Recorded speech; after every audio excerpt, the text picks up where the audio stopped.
흔히들 가정은 이 땅에 세워진 천국이라고 이야기를 합니다.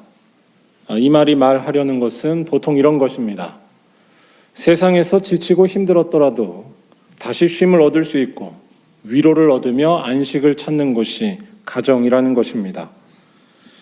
이때 가정에 대해 이런 이미지를 그리곤 합니다. 해처럼 따사롭고 포근하면서 듬직한 어머니와 아버지가 있고 또한 토끼같이 귀엽고 사랑스러운 자녀가 있는 곳이 가정이라는 것입니다. 또 가정은 식구들에 대한 애정이 넘쳐서 천국에 비유되기도 합니다. 자식과 부모에 대해 정성을 다하는 모습을 볼 때에 가정이야말로 우리들이 쉴 수 있는 곳, 안식처라고 생각하는 것입니다. 그런데 한번 잘 생각해 볼 필요가 있습니다. 저는 지금까지 말씀드린 이러한 가정의 모습이 여러분 모두의 가정이 되기를 간절히 바랍니다. 하지만 동시에 좀 정확하고 예리하게 살펴볼 필요가 있습니다. 사실 가정은 그 자체로 천국이 되는 것은 아니라는 것입니다. 아무리 사랑이 넘치고 따뜻하고 포근한 분위기가 있어도 천국이 이루어지는 것은 아닙니다. 더 정확히 말하면 해처럼 따사롭고 포근한 가정, 자기 식구를 정성을 다해 아끼고 사랑하는 것이 결코 우리들을 구원해내지 못한다는 것입니다. 구원은 하나님께로부터만 오는 배타적인 것이기 때문입니다. 다시 말해 보기 좋은 가정이 천국이 아니라 하나님이 함께 하시는 가정이, 하나님의 말씀이 인도하는 가정이 천국입니다. 더 확실히 말하자면 하나님께서는 우리들의 가정이 그런 가정이 되기를 바라신다는 것입니다. 여러분, 하나님께서 함께 하실 때 우리들의 가정이 정말 해처럼 따사로운 곳이 될 수 있고 든든한 곳이 될 수 있고 서로에 대해 인내할 수 있고 이해하고 보듬는 곳이 될 수 있지, 단지 자기 사랑이 넘친다고 해서 그런 일이 일어나는 것이 아니라는 이야기입니다. 이러한 사실이 별로 손에 안 잡히거나 여전히 가정 그 자체에 대한 낭만적인 생각을 갖고 있는 분이 계실지도 모르겠습니다. 그런데 잘 생각해 보시기 바랍니다. 여기 정말 뜨겁게 사랑하는 어떤 가정이 있습니다. 그런데 그 뜨거운 사랑 때문에 교회를 세습하고 또는 가족을 위해 누군가에게 사적으로 보복을 한다면 여러분 어떻게 하실 건가요? 피는 물보다 진하다라는 말이 강력하게 작용하는 것이 우리들의 가정이고 사회인데 그것으로 인해 천국이, 구원이 이루어지나요? 혹시 어떤 분은 그냥 적당하게 서로 아끼며 사는 것 정도로 만족하자라고 하실지도 모르겠습니다. 친한 사람끼리 친하게 지내고 즐겁게 지내면 그것으로 천국이 아니냐라는 것입니다. 그런데 아무리 그런 현실적인 경험과 그런 차원이 있다 할지라도 적어도 교회만큼은 거기에 머물지 않는다고 할 수 있습니다.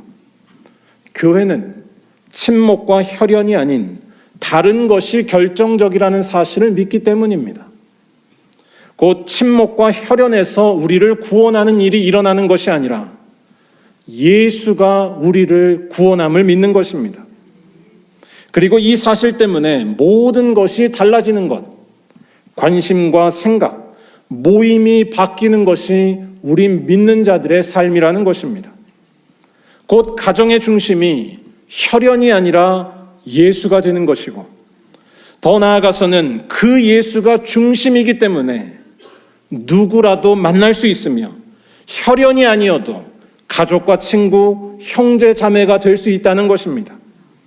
예수 안에서 저분이 나의 어머니가 되고 예수 안에서 저 사람이 나의 자녀가 되는 것입니다. 다시 말해 예수 안에 있으면 혈연이 크게 중요해지지 않습니다. 제 말은 혈연을 부정한다는 것이 아니라 혈연이 할 수 없는 일을 예수께서 하신다는 비밀을 아는 것이라고 할까요? 그래서 가정의 중심이 혈연이나 친목에 있지 않고 예수가 되고, 더 나아가 예수를 붙든다면 출신과 배경에 상관없이 만날 수 있고 같이 어울릴 수 있다는 것입니다. 아니, 예수가 중심에 계시기 때문에 진정으로 위로할 수 있습니다. 진정으로 서로 인내할 수 있습니다. 진정으로 서로 사랑할 수 있습니다. 따사로운 햇살 같은 가정, 토끼 같은 가정은 예수께서 주시는 것입니다. 여러분, 이것이 진정한 가족 아닐까요? 정확히 말해 이것이 바로 그냥 가족이 아니라 하나님의 가족, 바로 교회라는 사실입니다. 오늘 말씀이 바로 그 사실을 말해주는데요. 일단 오늘 말씀은 어떻게 보면 참 슬픈 한 가족의 이야기라고 할 수 있습니다.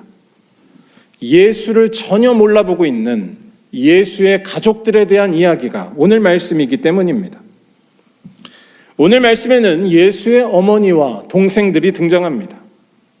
이들은 예수에 대해 걱정하는 마음을 안고 예수를 찾아옵니다. 이 사실은 오늘 말씀 앞에 나오는 21절의 설명을 통해 알 수 있습니다. 예수의 친족들이 듣고 그를 붙들러 나오니 이는 그가 미쳤다 하밀러라. 예수의 가족들은 출가한 예수에 대해 어느 날 청천벽력 같은 소식을 듣게 되었을 것입니다. 예수가 미쳤다는 소문이 흘러들어온 것이었고, 그래서 그를 붙잡으려 나선 것이었습니다. 이렇게 예수를 붙잡으려 한 이유는 한편으로는 예수를 보호하려 한 것일 수 있고, 또 한편으로는 가족 전체가 욕먹는 것을 막기 위해서일 수 있었습니다. 당시에 누군가 미쳤다라고 하는 것은 그 사람이 사탄의 지배를 받는다라는 뜻이었습니다. 이는 곧 사형을 당할 수도 있는 일이었습니다. 또한 한 가족 중에서 누군가 사탄의 지배를 받는다라고 한다면 그것은 곧 가족 전체의 부끄러움이기도 했습니다. 그래서 사형당할 수 있는 예수를 막기 위해서 또는 가족 전체의 수치를 막기 위해서 예수를 붙잡으려 나선 것이었습니다. 그래서 총출동한 예수의 가족들은 예수께서 계신 곳을 찾았고 예수를 나오라고 부릅니다. 뭐라고 할까요? 저 귀신 들린 아들, 부끄럽고 창피한 아들을 빨리 집에 데리고 가야지 하는 창피하고 다급한 마음으로 불렀을 것입니다. 그러니까 이때의 상황은 사실은 참 아픈, 가슴 아픈 순간이라 할 수 있습니다. 예수와 가장 가까운 이들이 예수가 누구신지 몰라보고 있었고 사람들이 하는 말만을 듣고서 행동하고 있었기 때문입니다. 그런데 이때 예수께서는 뜻밖의 이야기를 하십니다. 예수께서는 자신의 가족들을 만나러 나오시기는커녕 아주 놀라운 말씀을 던지십니다. 33절에 누가 내 어머니이며 내 동생들이냐? 라고 대답하신 것입니다. 예수의 이 말씀은 대단히 충격적입니다. 일단 이 말씀은 자기의 혈육을 거부하는 듯한 충격을 줍니다. 예수의 이 말씀은 가족을 거부하고 가족을 해체하자는 그런 말씀일까요? 또한 보기에 따라서 예수의 이 말씀은 단순하게 일종의 단합을 강조하는 말씀처럼 들릴 수도 있습니다. 가족이 아니어도 서로 그냥 잘 챙겨주고 위로해주면 그것이 가족이다라는 식의 생각입니다. 초대교회 당시에는 신앙 때문에 가족과 멀어져야 했던 이들이 많았습니다. 그런 모습을 생각해 볼 때에 교회에 있는 사람들끼리 서로 잘 뭉치면서 새로운 가족이 되자는 것으로 이 말씀을 이해하는 것입니다. 물론 그러한 이해도 어느 정도 일리는 있습니다. 하지만 오늘 말씀이 말하려는 근본적인 것은 그런 것을 뛰어넘는다고 할 수 있습니다. 오늘 말씀은 단지 가족이 아니어도 의리 있게 잘 뭉치자라는 식의 말씀을 뛰어넘습니다. 또한 가족에 대해 무조건 거부하거나 해체하자라는 식의 이야기도 아닙니다. 오늘 말씀은 일종의 세계관이, 가치관이 완전히 뒤집어지는 말씀이라 할 수 있습니다. 혈연이나 지연, 친밀함보다 중요한 것이 있다는 사실입니다. 바로 하나님의 뜻을 붙들며 사는 것입니다. 우리들의 궁극적인 관심과 기준은 혈연이나 친밀함에 가 있어야 하는 것이 아니라 하나님의 뜻에 있으며 하나님의 뜻이 이루어지는 것에 가 있어야 한다는 것입니다. 왜냐하면 하나님의 뜻만이 우리를 생명으로 인도하기 때문입니다. 그래서 하나님의 그 뜻을 행하는 것이 가족의 중심이 되어야 한다는 것입니다. 더 나아가서는 하나님의 그 뜻을 행하는 자와는 혈연이 다를지라도 만날 수 있으며 가족이 될 수 있으며 형제가 될 수 있다는 뜻입니다. 하나님의 뜻을 붙들며 사는 것이 우리 인생의 가장 중요한 일이기 때문입니다. 결정적인 것이 뒤바뀌는 것입니다. 오늘 말씀을 다시 잘 보시기 바랍니다. 34절에서 예수께서는 자기 곁에 서 있는 이들을 보시면서 내 어머니와 내 동생들이라고 말씀하십니다. 혈육이 아닌 이들을 두고서 내 어머니, 내 동생들이라고 말씀하시는 것입니다. 이 말씀을 밖에 있는 예수의 어머니와 동생들을 완전히 부정해 버린다는 식으로 이해해서는 곤란합니다. 물론 지금 예수의 가족들은 예수를 전혀 몰라보고 있는 참 안타까운 상황에 있었습니다.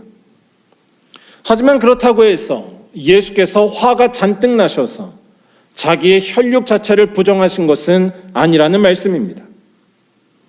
여기에서 중요한 사실은 혈육으로만 가족이 되는 것이 아니라는 것입니다. 예수의 형제는 누구냐는 것입니다. 예수의 형제는 저 밖에 있는 피부치만이 아니라는 것입니다.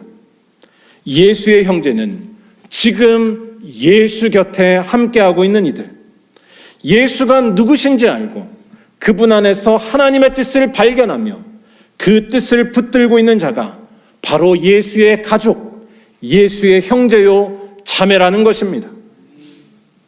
다시 말해 이 말씀은 가족의 절대적인 기준이 바뀌는 것입니다.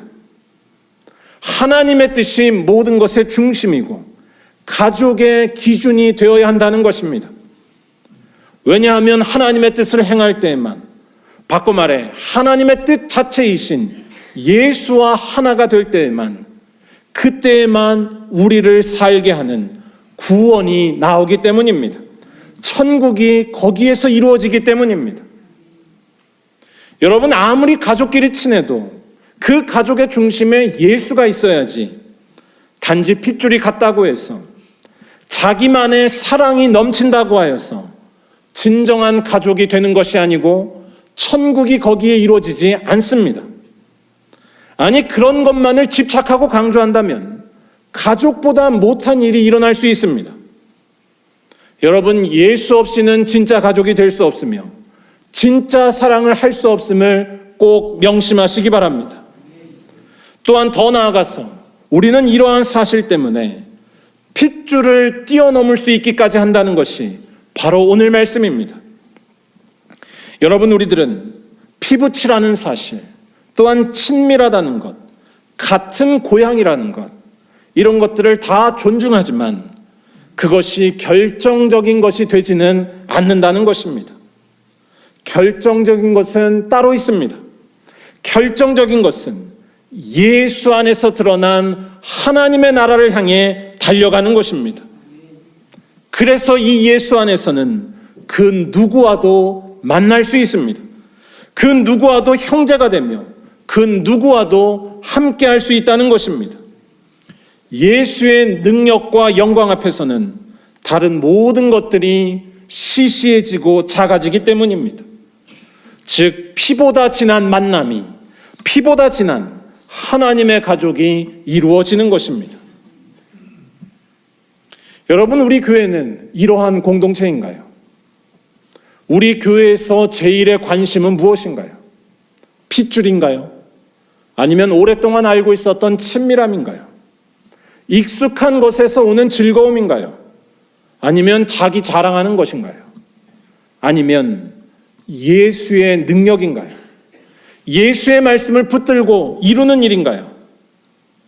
예수의 말씀을 붙들고 이루는 일, 그게 가장 큰 관심이어서 혈연을 뛰어넘을 수 있을 뿐만 아니라 서로를 진심으로 위로할 수 있으며 사랑할 수 있는 일이 우리 교회 안에서 충만히 일어나기를 간절히 축원합니다. 사랑하는 여러분, 가장 강렬한 빛이 있으면 다른 것들은 더 이상 보이지 않게 됩니다. 예수를 만난다는 것은 바로 그러한 일입니다.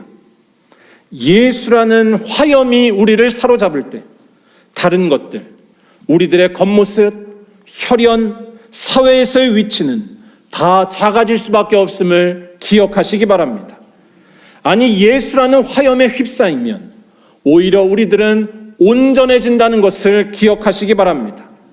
왜냐하면 예수는 우리를 하나님께로 인도하시는 하나님의 아들이시고 그분에게만 구원과 생명과 평화가 있기 때문입니다. 오직 예수에 대한 관심 때문에 서로 아무리 달라도 친구가 될 수 있는 하나님의 사람들 되시기 바랍니다. 오직 예수에 대한 관심 때문에 누구든지 가족이 될 수 있으며 누구든지 형제 자매로 부를 수 있는 믿음의 능력이 있으시기를 바랍니다. 아니, 오직 예수만이 우리들의 가정의 중심에 계시기 때문에 서로 진실되게 사랑하는 모습, 하나님 지으신 가정의 모습이 온전히 회복되어야 할 줄로 믿습니다. 저는 우리 교회가 더욱더 그러한 교회가 될 줄로 믿습니다. 지난 한 주 동안 우리들이 열심히 기도했는데요, 여러분들께서 새벽마다 부르짖으며 기도하시는 모습이 저에게는 참 도전적이었습니다. 기도에 대한 열망이 뜨거웠으며 성령님과 교제하고 그 안에서 우리들의 진짜 모습을 발견하려는 그 마음이 참으로 귀했었습니다. 그리고 그러한 여러분들의 모습을 보면서 저는 우리 모두가 핏줄에 상관없이 형제, 자매라고 느껴졌습니다. 예수의 이름을 부르는 그 간절함 앞에 다른 것들이 별로 중요해지지 않았기 때문입니다. 우리는 모두 예수께 속한 가족이고 우리는 모두 예수라는 빛에 휩싸인 형제, 자매인 줄로 믿습니다. 아니, 이러한 모습은 비단 기도에만 있지 않았습니다. 여러분, 우리 교회가 열심히 교회 주변에 있는 이웃들을 섬기고 있는데 얼마나 귀하고 아름다운지 모릅니다. 우리 교회가 진행하는 만나 밥집 사업을 통해 우리 교회가 도대체 어떤 곳인지 궁금해서 찾아오시는 이웃들도 있습니다. 이러한 나눔, 곧 주님의 말씀을 이루는 것에 온 정성을 다하고 거기에서 구원이 온다는 것을 믿으며 달려나가는 간절한 모습을 볼 때에 저는 우리 모두가 형제요 자매라고 느껴졌습니다. 주님의 뜻을 이루는 것 때문에 다른 것들이 하나도 걸림돌이 되지 않았다는 것입니다. 여러분, 정말로 그렇지 않나요? 우리 교회는 주님의 뜻을 이루는 그 거룩한 일, 예수의 영광과 구원에 휩싸여 있기 때문에 성격이 달라도 같이 달려갈 수 있으며 혈연이나 출신, 배경 모든 것을 뛰어넘을 수 있는 거룩한 공동체, 세상에서 찾아볼 수 없는 모임이 되는 줄로 믿습니다. 아니, 여러분 모두의 가정이 이와 같이 예수만을 중심에 놓기에 핏줄이 줄 수 없는 강력한 기쁨과 은혜를 경험하는 하나님의 가정 되기를 간절히 바랍니다. 바라기는 이러한 믿음과 은혜가 우리 말년교회와 우리 모든 성도들의 가정에 가득하여서 세상 사람들이 우리들을 보고서 예수의 형제를 봤다고, 예수의 자매를 봤다고 말하는 영광이 있기를 주님의 이름으로 간절히 축원합니다. 기도하겠습니다.